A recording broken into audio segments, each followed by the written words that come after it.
جملہ شفا نے مکمل کیا۔ یار صفوان شفا کے گلے لگ گیا۔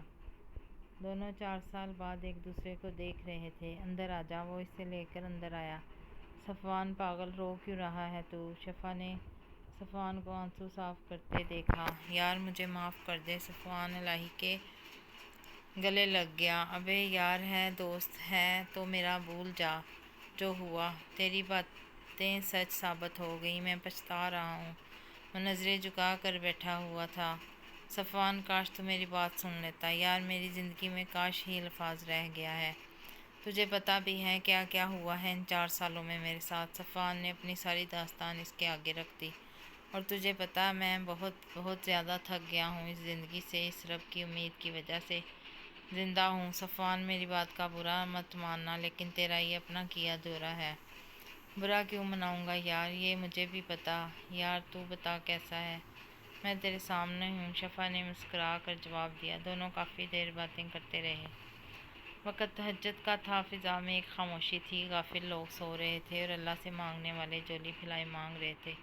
وہ بھی ان مانگنے والوں میں سے ایک تھا۔ مسجد میں بیٹھا وہ رب کے آگے ہاتھ اٹھائے بڑی شدت سے مانگ رہا تھا۔ آنسوؤں سے چہرہ تر تھا۔ لگتا ہے بڑی قیمتی چیز گنوا کر واپس مانگنے آئے ہو۔ تبھی ایک بوڑھے کی آواز اس کے کانوں سے ٹکرائی۔ نظر اٹھا کر دیکھا تو ایک بوڑھا شخص سفید داڑھی اور سفید ہی لباس میں چہرے پر نورانیت لیے کھڑا تھا۔ اس کے دیکھنے پہ وہ اس کے ساتھ ہی بیٹھ گئے۔ ہاں بابا، بہت قیمتی چیز گنوا چکا ہوں۔ کب سے مانگ رہا ہوں، اوپر والا سنتا ہی نہیں۔ کبھی کبھی بہت تھک جاتا ہوں، سب چھوڑنا چاہتا ہوں۔ اس نے ملال سے کہا۔ ارے بچے، تو نے دیکھا نہیں، جو اس رب کا رستہ چنتا ہے وہ اسے ہی آزماتا ہے۔ اور کیسے ہو سکتا ہے کہ کوئی رب کا راستہ چنے اور وہ آزمایا نہ جائے؟ کبھی دیکھا ہے سونا آگ میں جلے بنا کندن بن گیا ہو؟ تپش تو سہنی پڑتی ہے نکلنے کے لیے۔ انہوں نے اس کے کندھے پر ہاتھ رکھتے ہوئے ہلکی سی مسکان کے ساتھ کہا۔ لیکن میں نے اپنے رب کے ساتھ ساتھ اس کے ایک بہت نیک بندے کو بہت ناراض کیا ہے۔ لگتا ہے اس نے میری شکایت رب سے کر دی ہے اور اب وہ بندہ کہیں کھو چکا ہے۔ اس نے آنکھوں سے بہتے آنسوؤں کو اپنی ہتھیلی سے صاف کرتے ہوئے کہا۔ بچے، اس رب کو راضی کرنا بہت آسان ہے۔ وہ تجھے بس سچی توبہ چاہتا ہے۔ وہ تو رحمان ہے، رحیم ہے، اسے تو معاف کرنا سب سے زیادہ پسند ہے۔ اور جہاں تک رہی اس کے بندے کی بات، تو بیٹا، نیک بندے کبھی اپنے رب اس کے بندے کی شکایت نہیں کرتے۔ تو اس رب کو راضی کر لے، وہ خود اس بندے کو تیری جھولی میں ڈال دے گا۔ ان کا میٹھا لہجہ اور ان کی میٹھی باتیں اس کے دل میں اتر رہی تھیں۔ سچ میں ایسا ہوگا؟ اس نے بے یقین سے دیکھتے ہوئے کہا۔ بالکل میرے بچہ، اس پر یقین رکھو بس۔ انہوں نے شہادت کی انگلی آسمان کی جانب کر کے کہا۔ اب روز صفوان امام صاحب کے پاس جاتا تھا، ان کی باتوں سے اسے سکون ملتا تھا۔ نمل تو چلی گئی تھی، لیکن اسے سیدھا راستہ دکھا گئی تھی۔ صفوان ابھی بھی امام صاحب کے پاس بیٹھا ہوا تھا۔ صفوان، تم مجھے اپنے بارے میں بتاؤ ذرا۔ میرے بارے میں نہ پوچھیں، آپ شرمندہ ہو جائیں گے۔ آپ کا اسٹوڈنٹ کتنا برا ہے؟ شرمندگی کی وجہ سے اس کی نظریں جھک گئی تھیں۔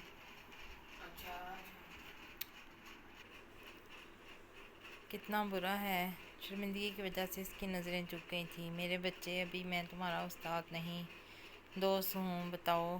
صفوان نے اپنی زندگی کتاب امام صاحب کے سامنے کھول کر رکھ دیا۔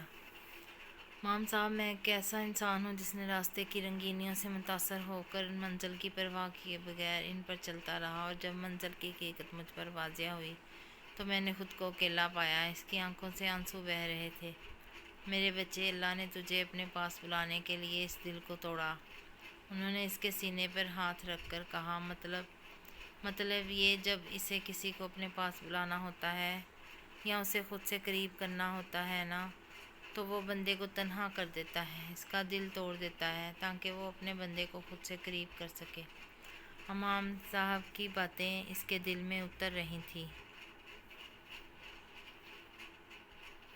ارے شفا بھائی، آپ اچانک؟ وہ اس سے ملنے آیا تھا۔ نمل، جاؤ، عبایا پہن کر آؤ، کہیں جانا ہے۔ مگر کہاں؟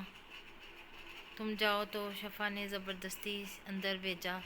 تیار ہونے کچھ دیر بعد آئی تو اسے اپنے ساتھ لے کر نکلا۔